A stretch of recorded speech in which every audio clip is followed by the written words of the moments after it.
Hello students. तो आज जो है previous 42 year IIT JEE section E oxidation reduction and hydrolysis reaction का क्वेश्चन नंबर 12 और 13 देखेंगे। उसके बाद सेक्शन एफ से कंटिन्यू करेंगे। तो question number 12, identify X Y and Z in the following synthetic scheme and write their structure. तो आपको एक्स वाई और जेड आइडेंटिफाई करना है और उसका स्ट्रक्चर भी लिखना है। तो सबसे पहले तो टर्मिनल अल्काइन है, इसका रिएक्शन NaNH2 बेस के साथ करवाते हैं। तो टर्मिनल अल्काइन, ये वाला जो हाइड्रोजन रहता है टर्मिनल अल्काइन से कनेक्टेड हाइड्रोजन, ये एसिडिक रहता है तो बेस के साथ रिएक्शन कर लेगा तो H+ ये रिलीज करेगा और NH3 बनाएगा और कार्बन पे निगेटिव चार्ज और यहाँ पे Na+ पॉजिटिव चार्ज एट्रैक्शन में रहेगा निगेटिव चार्ज के। तो आपका प्रोडक्ट बनेगा CH3 CH2 C triple bond C- और Na+। अब ये जो है स्ट्रॉन्ग बेस और स्ट्रॉन्ग न्यूक्लियोफाइल दोनों होता है, इसका रिएक्शन करवा रहे हैं अल्काइल ब्रोमाइड से। तो इसके बारे में एक्चुअली में आप पढ़िएगा ORM3 में न्यूक्लियोफिलिक सब्स्टिट्यूशन। तो न्यूक्लियोफिलिक सब्स्टिट्यूशन, न्यूक्लियोफाइल अटैक करता है और Br- बाहर होता है। ये न्यूक्लियोफाइल इस कार्बन पे अटैक करेगा, Br- बाहर, मतलब इस कार्बन और इस ट्रिपल बॉन्ड वाले कार्बन में बॉन्ड बन जाएगा। तो इस कार्बन से CH2 और CH3 अटैच हो जाता है और ये निगेटिव चार्ज चला जाता है। Na+ भी चला जाएगा, जब यहाँ निगेटिव चार्ज ही नहीं रहेगा तो इसके साथ अट्रैक्शन क्यों रहेगा। Na+ जो है Br- के साथ चला जाएगा NaBr बनाने। तो आपका X होगा CH3 CH2 C triple bond C, इससे इथाइल ग्रुप अटैच रहेगा CH2 CH3। इसके बाद इसका रिएक्शन करवा रहे हैं H2PdBaSO4, मतलब पॉइजन्ड कैटेलिस्ट से हाइड्रोजनेशन होगा। तो पॉइजन्ड कैटेलिस्ट है तो इस केस में ट्रिपल बॉन्ड से डबल बॉन्ड में रिडक्शन होगा इसका और सीन एडिशन होता है। तो बाई के केस में कार्बन डबल बॉन्ड कार्बन और दोनों इथाइल ग्रुप जो है सेम साइड रहेगा, मतलब सिस प्रोडक्ट बनेगा और दोनों हाइड्रोजन के सेम साइड। सीन एडिशन होगा तो दोनों हाइड्रोजन सेम साइड तो सिस स्ट्रक्चर। ये आपका बाई हो गया। अब इसका रिएक्शन करवा रहे हैं अल्केलिन KMnO4 से, अल्केलिन KMnO4। तो ये आपका बायस रिएजेंट कहलाता है। इस केस में भी सीन एडिशन होता है, मतलब दो OH ग्रुप अटैच होगा और दोनों सेम साइड अटैच होगा। तो आप पहले तो इसको इस तरह से लिख लीजिए, carbon double bond carbon hydrogen और C2H5, सिमिलरली यहाँ हाइड्रोजन और C2H5। तो इसका साउहॉर्स प्रोजेक्शन कैसे बनेगा, दो OH सेम साइड से अटैच हो रहा है तो दोनों को आप ऊपर से अटैच कर दीजिए और ये डबल बॉन्ड सिंगल बॉन्ड में कन्वर्ट हो जाएगा। तो ये सिंगल बॉन्ड, दोनों OH सेम साइड, दोनों OH ऊपर हो गया। अब sp2 से sp3 हो जाएगा, थोड़ा सा बॉन्ड जब ऊपर से अटैक करेगा तो ये दोनों बॉन्ड थोड़ा नीचे जाएगा और राइट साइड में हाइड्रोजन है तो राइट साइड में हाइड्रोजन और लेफ्ट साइड में इथाइल अटैच कर दीजिए। सिमिलरली इस कार्बन से राइट साइड में हाइड्रोजन है तो राइट साइड में हाइड्रोजन और लेफ्ट साइड में इथाइल ग्रुप अटैच होगा। अब इसका फिशर प्रोजेक्शन बना दीजिए। तो फिशर प्रोजेक्शन में ये आपका अपर कार्बन रहेगा, ये लोअर कार्बन रहेगा, ये अपर कार्बन और यहाँ से लोअर कार्बन। तो ये दोनों जो ऊपर रहता है OH और OH, इसको एक में ऊपर एक में नीचे, तो अपर में ऊपर और लोअर में नीचे अटैच कर दीजिए। अब राइट साइड में हाइड्रोजन है तो इस कारण से राइट साइड में हाइड्रोजन और लेफ्ट साइड में इथाइल ग्रुप है तो लेफ्ट साइड में C2H5 अटैच होगा। नेक्स्ट इस केस में भी राइट साइड में हाइड्रोजन है तो राइट साइड में हाइड्रोजन और लेफ्ट साइड में C2H5 अटैच होगा। तो ये आपका फिशर प्रोजेक्शन हो गया। अब ये जेड का स्ट्रक्चर हो गया। अगर आप चाहें तो इथाइल ग्रुप को ऊपर भी ला सकते हैं, तो दो स्विच करना पड़ेगा, इथाइल यहाँ लाए इथाइल ऊपर लाए। एक स्विच में इथाइल यहाँ आ गया तो OH यहाँ आ जाएगा। अब दूसरा स्विच करेंगे तभी तो कॉन्फ़िगरेशन सेम रह पाएगा काइल कार्बन का। तो दूसरे केस में हाइड्रोजन को इधर और OH को इधर ला लीजिए तो ये इवन स्विच कर दीजिए। सिमिलरली इस केस में OH यहाँ आ जाएगा, उसके बाद H को इधर ला दीजिए, OH को इधर, मतलब यहाँ H यहाँ OH। तो ये दोनों सेम स्ट्रक्चर है, जेड का स्ट्रक्चर है और ये ऑप्टिकली इनएक्टिव है क्योंकि इसमें POS प्रेजेंट है। आप दोनों का कॉन्फ़िगरेशन निकाल लीजिए। यदि एक का कॉन्फ़िगरेशन R आएगा तो दूसरे का कॉन्फ़िगरेशन S आएगा, अगर इसका R आ तो इसका S, अगर इसका S आएगा तो इसका R, मतलब इसके अलोंग जब आप बाइसेक्ट कीजिएगा तो एक हाफ दूसरे हाफ का मिरर इमेज है। ये ऑप्टिकली इनएक्टिव कंपाउंड है। तो एक्स, वाई और जेड का स्ट्रक्चर बता दिए। नेक्स्ट है is the compound Z optically active, तो ऑप्टिकली एक्टिव नहीं है, इनएक्टिव है। आंसर को जस्टिफाई करना है। तो जेड में पीओएस वेरिएंट है इसलिए ऑप्टिकली इनएक्टिव है। इसके बाद नेक्स्ट क्वेश्चन है compound A of molecular formula C9H7O2Cl exist in keto form and predominantly in enolic form B. On oxidation with KMnO4, A gives metachlorobenzoic acid. Identify A and B. तो आपके पास A है और उससे जो B बनता है उससे बेंजोइक एसिड बनता है, मतलब A में भी बेंजीन तो प्रेजेंट होगा। और KMnO4 के बाद मेटाक्लोरोबेंजोइक एसिड बनता है, मतलब ये फिक्स है कि दो ग्रुप अटैच रहेगा, एक क्लोरीन और एक कोई और ग्रुप, जिससे कि क्लोरीन का तो कुछ नहीं होगा KMnO4 के साथ रिएक्शन करवाएंगे तो, लेकिन ये जो ग्रुप है इस पे बेंजाइलिक पोजीशन पे एक हाइड्रोजन होना चाहिए या फिर एक डबल बॉन्ड होना चाहिए, तभी ये ऑक्सीडाइज होगा COOH में। तो C9H7O2Cl, तो एक क्लोरीन चला गया और आपके पास C6H4 बचा, मतलब बेंजीन में C6H4 चला गया, एक कार्बन यहाँ, तो C7H4। अब क्या बच गया आपके पास, C2 बचा, H3 बचा, O2 बचा, मतलब ये सारा ग्रुप यहीं से अटैच रहेगा। तो ये ओवरऑल हो गया C3H3O2। अब इसका कीटो और इनोल फॉर्म आप बना सकते हैं एक तरह से। तो ये एक्चुअली में बेंजीन से यहाँ क्लोरीन और यहाँ पे CO CH2 CHO, ये एक ग्रुप है, तो ये कीटो फॉर्म है क्योंकि इसमें कार्बोनाइल है, कीटो फॉर्म। अब इसका इनोल फॉर्म जब बनेगा तो बेंजीन यहाँ पे Cl और ये कार्बन डबल बॉन्ड कार्बन यहाँ से OH लग जाएगा। इसको इरेज कर रहे हैं, कार्बन डबल बॉन्ड कार्बन के नेक्स्ट CHO, मतलब C डबल बॉन्डो H। अब ये ऑक्सीजन और ये OH, मतलब ऑक्सीजन से कनेक्टेड हाइड्रोजन, इन दोनों के बीच में हाइड्रोजन बॉन्डिंग होगा, तो हाइड्रोजन बॉन्डिंग के कारण ये अस्टेबल है, तो इनोल फॉर्म अस्टेबल है, तो इसलिए ये प्रीडोमिनेंटली इनोलिक फॉर्म में रहेगा। बात सही है। ये आपका B हो गया और ये A स्ट्रक्चर है। तो आपका सब्जेक्टिव क्वेश्चन यहीं पे कंप्लीट हो गया। इसके बाद सेक्शन F, तो इसमें पैराग्राफ टाइप क्वेश्चन है। तो पहला पैराग्राफ है in the following reaction sequence product I, J and L are form के रिप्रेजेंट से रिएजेंट। तो आपका जो है प्रोडक्ट I, J और L बनता है, के रिएजेंट है, मतलब J का रिएक्शन किस रिएजेंट से करवाएंगे तो ये बनेगा, फिर इसका रिएक्शन H2PdBSO4 के साथ करवाते हैं तो L बनता है। तो सबसे पहले हेक्स 3-आइनाइल, अल मतलब एल्डिहाइड है और आइन मतलब अल्काइल है, सॉरी अल्काइन है। हेक्स मतलब 6 कार्बन एटम, 1 2 3 4 5 6। थर्ड से आइन है तो फर्स्ट सेकंड थर्ड, थर्ड से ट्रिपल बॉन्ड और फर्स्ट से अल है, मतलब ये CHO है। अब जब इसका रिएक्शन करवाएंगे NaBH4 से, तो NaBH4 रिड्यूसिंग एजेंट की तरह एक्ट करता है, लेकिन ट्रिपल बॉन्ड को ये रिड्यूस नहीं कर पाता है, तो सिर्फ एल्डिहाइड जो है वो रिड्यूस होगा CH2OH में। बाकी आप हाइड्रोजन खुद से फिलअप कर लीजिएगा सभी केस में। तो NaBH4 के साथ रिएक्शन हो गया। उसके बाद PbR3, तो PbR3 क्या करता है, अल्कोहल से OH हटाता है और Br अटैच हो जाता है, फिर से न्यूक्लियोफिलिक सब्स्टिट्यूशन रिएक्शन। इसके बारे में आप पढ़िएगा ORM3 में। तो यहाँ से OH हटेगा और Br अटैच हो जाएगा। ये I है, हाइड्रोजन आप खुद से फिलअप कर लीजिएगा। फिर Mg/ईथर, तो ग्रिग्नार्ड रिएजेंट के टाइम बताए थे Rx का रिएक्शन यदि मैग्नीशियम से करवाते हैं तो R Mgx बनता है, मतलब Rx, Br है तो R Mg/Br बनेगा। तो आपका I से carbon carbon carbon triple bond carbon, फिर कार्बन फिर कार्बन फिर Mg/Br, हाइड्रोजन आप खुद से फिलअप कर लीजिएगा।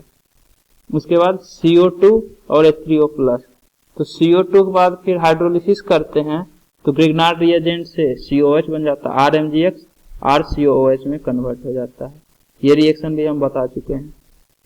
तो आप यहाँ से COOH अटैच कर दीजिए, carbon carbon carbon, triple bond carbon, फिर 1 कार्बन 2 कार्बन। इसके बाद COOH मतलब एक कार्बन एक्स्ट्रा हो जाएगा, 6 से 7 कार्बन एटम हो जाएगा, 1 2 3 4 5 6 7। हाँ, तो ये आपका J है। अब J में क्या रिएजेंट मिला है, तो ये COCl बन जाए। बाकी सब देखिए एज इट इज है, 7 कार्बन एटम है, C डबल बॉन्ड O वाला कार्बन को अगर काउंट करते हैं तब, और यहाँ OH की जगह Cl लग जाए, तो इसका रिएक्शन आप PCl5 से करवा दीजिए या PCl3, कुछ भी अटैच कर सकते हैं। तो K आपका रिएजेंट हो सकता है PCl5 या PCl3, वो तो ऑप्शन के अकॉर्डिंग ऐसे भी पता चल जाएगा ऑप्शन में क्या लिखा हुआ है, या कुछ और भी हो सकता है। इसके बाद नेक्स्ट इसका रिएक्शन करवाते हैं H2PD/BaSO4। तो ये ट्रिपल बॉन्ड अल्काइन को अल्किन में कन्वर्ट करता है और सिन एडिशन होता है। तो L आपका इस कार्बन के बीच में डबल बॉन्ड, कार्बन के बीच में डबल बॉन्ड, और इससे कितना कार्बन अटैच्ड है, इस तरफ है 1 2 2 कार्बन है, तो इथाइल ग्रुप C2H5, और दोनों हाइड्रोजन तो सेम साइड ही अटैच होगा। उसके बाद इधर 1 2 COCl, तो CH2 2 कार्बन CHO। एक्चुअली में ये रोजेनमन रिडक्शन है, तो अल्काइन को तो करेगा ही, एसिड क्लोराइड जो है वो भी रिड्यूस हो जाता है एल्डिहाइड में रोजेनमन रिडक्शन के द्वारा, तो इसको भी रिड्यूस कर देगा एल्डिहाइड में। तो यहाँ से COCl नहीं CHO अटैच होगा, तो ये आपका L हो गया। अब पैराग्राफ का क्वेश्चन देखते हैं। The structure of product I is, तो I आपका ये है, फर्स्ट कार्बन से ब्रोमीन अटैच है, फिर सेकंड थर्ड से ट्रिपल बॉन्ड होना चाहिए। देखिए फर्स्ट से ब्रोमीन अटैच है, सेकंड थर्ड से ट्रिपल बॉन्ड, फिर 4 5 6 carbon atom, total 6 carbon atom है भी इसमें, तो I आपका D होगा, फर्स्ट का D। इसके बाद second, the structure of compound J and K respectively are. हाँ, तो SOCl2 भी यूज कर सकते हैं, SOCl2 से भी आपका OH हटेगा और Cl लग जाता है, ये बेस्ट मेथड भी होता है एक्चुअली में। तो हम PCl5 PCl3 बोल रहे थे उस टाइम, ये भी हो सकता है। तो K तो आपका SOCl2 हो जाएगा, ठीक है। उसके बाद J में देख लेते हैं, COH मतलब 6 कार्बन एटम में COH अटैच्ड है, और अगर इस कार्बन को काउंट करेंगे तो फोर्थ पे ट्रिपल बॉन्ड होना चाहिए, तो COH फिर फोर्थ, ये फर्स्ट सेकंड थर्ड, फोर्थ से ट्रिपल बॉन्ड है, 5 6 7, टोटल 7 कार्बन एटम भी है, 7 ही था, एक कार्बन एटम इंक्रीज हो गया था, तो ये A आंसर हो जाएगा 2 का। The compound J and K respectively are, ये J है ये K है। इसमें तो डबल बॉन्ड है, पॉसिबल ही नहीं है। इस केस में 6 कार्बन एटम है, जबकि 7 होना चाहिए, तो ये भी नहीं होगा। The structure of product L is, तो ट्रिपल बॉन्ड तो था नहीं, देखिए L में डबल बॉन्ड है, और एक तरफ इथाइल ग्रुप है, और एक तरफ 2 कार्बन और एक एल्डिहाइड, और syn addition, triple bond rejected, double bond है, डबल बॉन्ड में ये ट्रांस एडिशन है, देखिए एंटी मतलब ट्रांस प्रोडक्ट बन रहा है, ये भी रिजेक्टेड। आगे चेक कर, अरे सेकंड में देख रहे हैं, यहाँ ना चेक करें, ट्रिपल बॉन्ड रिजेक्टेड, इसमें तो अल्किन है ही नहीं, ये भी रिजेक्टेड। अल्किन है और सिन एडिशन है, क्योंकि दोनों हाइड्रोजन इस तरफ है जिसको कि रिप्रेजेंट नहीं किए हैं, और इधर CH2 CH3 इथाइल ग्रुप, और इधर CH2 फिर CH2, यही आपका L हो जाएगा ऑप्शन सी। डी में तो ट्रांस एडिशन है तो दोनों सेम आइसोमर का लाएगा एक दूसरे का, लेकिन ये ट्रांस है, एंटी एडिशन हो गया, तो ये भी रिजेक्टेड। सिन एडिशन होता है तो सी स्ट्रक्चर बनेगा, तो थर्ड का सी। इसके बाद पैराग्राफ सेकंड, तो सेकंड पैराग्राफ है P and Q are isomer of di carboxylic acid C4H4O4 both decolourise bromine water. तो P और Q आइसोमर है डाई कार्बोजाइलिक एसिड का, और दोनों ब्रोमीन वाटर को डीकलराइज करता है। On heating P forms the cyclic anhydride, upon treatment with dilute alkaline KMnO4 P as well as Q could produce one or more than one from ST and U। और ये आपका ST और U का structure है, तो आपको देख के ही पता चल रहा होगा कि 2 OH अटैच हुआ है, मतलब यहाँ डबल बॉन्ड होना चाहिए। तो P और Q का मोलिकुलर फॉर्मूला होगा कार्बन डबल बॉन्ड कार्बन और इससे COH H H और फिर एक COH, ये डाई कार्बोक्सिलिक एसिड है। ये मोलिकुलर फॉर्मूला हो गया। और P और Q आइसोमर है तो दो स्ट्रक्चर पॉसिबल होगा, एक सिस और एक ट्रांस। तो P और Q में कौन सा सिस होगा? तो P जो है साइक्लिक एनहाइड्राइड बनाता है, मतलब कि P आपका सिस स्ट्रक्चर है। सिस स्ट्रक्चर में कार्बन डबल बॉन्ड के सेम साइड COH रहेगा तो ये -H2O करके एनहाइड्राइड बना लेगा साइक्लिक। लेकिन ट्रांस में तो अपोजिट साइड चला जाएगा तो मुश्किल होगा, कर ही नहीं पाएगा साइक्लिक स्ट्रक्चर। ये दूसरे मोलिक्यूल में से -H2O करके बनाएगा। तो यहाँ COH COH एक दूसरे के अपोजिट साइड में, इधर H इधर H, ये आपका P हो गया, ये आपका Q हो गया। और जब इसका रिएक्शन करवाएंगे डाइल्यूट KMnO4, तो डाइल्यूट KMnO4 के केस में सिन एडिशन होता है, दो OH ग्रुप सिन मतलब सेम साइड से अटैच होगा।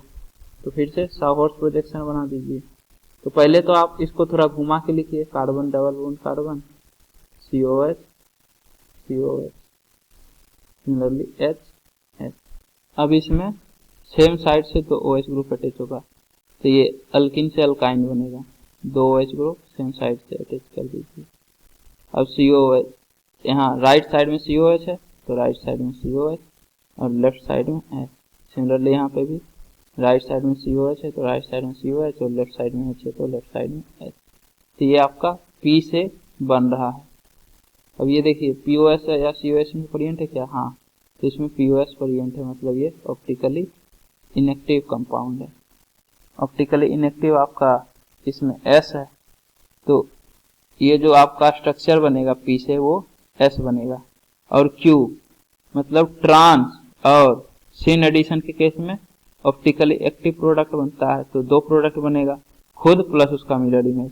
तो इसको भी इसी तरह से कीजिएगा तो इस केस में उल्टा हो जाएगा, एक COH तो ऑप्टिकली एक्टिव हो जाएगा। तो इस कारण से आपका T और U बनेगा, Q का रिएक्शन एल्केलिन KMnO4 के साथ होगा तब।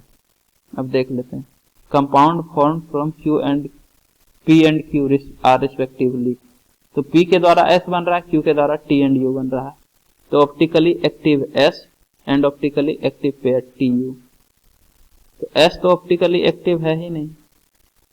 Next optically inactive S and optically inactive pair T and U। तो ऑप्टिकली इनएक्टिव S तो है और T, U, तो सिर्फ T ऑप्टिकली एक्टिव है, सिर्फ U ऑप्टिकली एक्टिव है, लेकिन दोनों साथ में बन रहा है तो रेशमिक मिक्सचर, और रेशमिक मिक्सचर ऑप्टिकली इनएक्टिव होगा क्योंकि एक क्लॉकवाइज में +5 डिग्री रोटेट करना चाहेगा लाइट को तो दूसरा एंटी क्लॉकवाइज रोटेट करना चाहेगा, तो नेट कैंसिल आउट हो जाता है, लाइट जिस डायरेक्शन में आया था उसी डायरेक्शन में चला जाता है।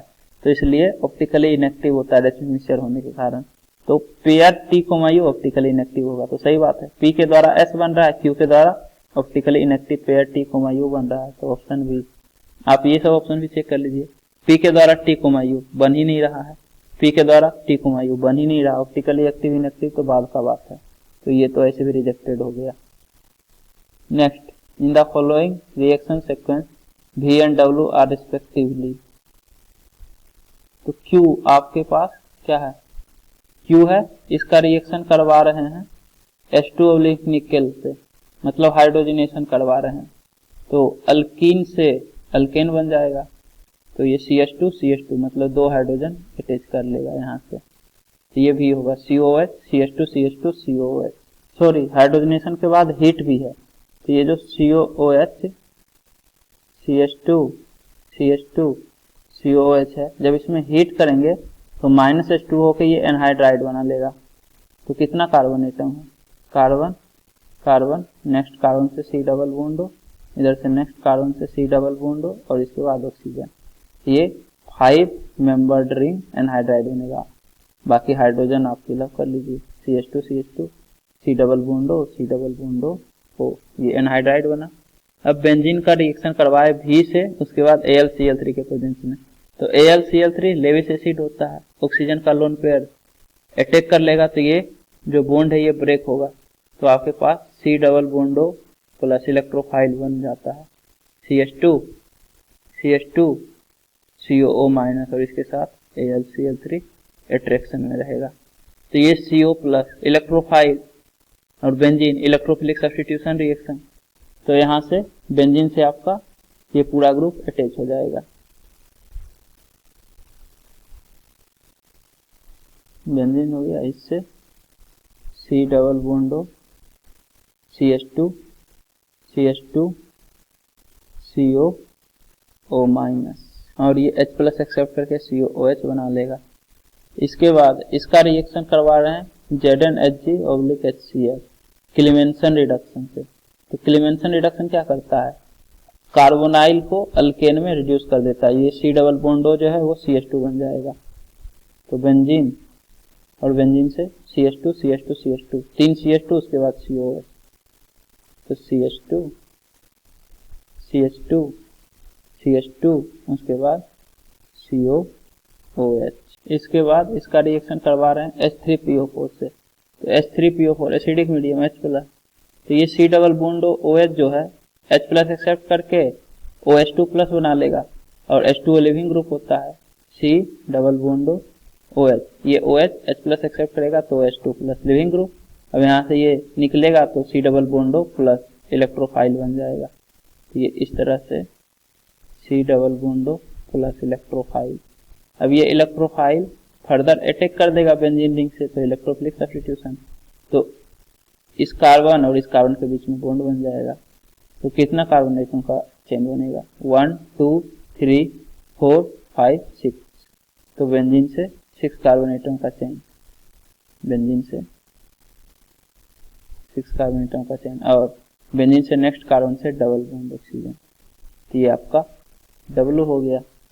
अब देख लीजिए V और W कौन कौन सा है, तो ये V है, हाँ यही वाला तो है, 1 2 3 4 कार्बन एटम, 1 2 3 4 और एक ऑक्सीजन एनहाइड्राइड, और W ये है, देखिए तो आंसर A हो जाएगा इसका। इस केस में अजीब सा है, ये भी नहीं होगा, यहाँ डबल बॉन्ड लगा दिया, यहाँ पे डबल बॉन्ड ऑक्सीजन छोड़ दिया है W में, तो ये भी रिजेक्टेड। नेक्स्ट ये भी रिजेक्टेड। इसके बाद अब नेक्स्ट पैसेज से अगले लेक्चर में कंटिन्यू करेंगे। तो उम्मीद करता हूँ कि आपको ये वीडियो पसंद आई होगी। यदि आपको ये वीडियो पसंद आई है तो लाइक करें, कमेंट करें और अपने दोस्तों के बीच शेयर करना ना भूलें। Thank you.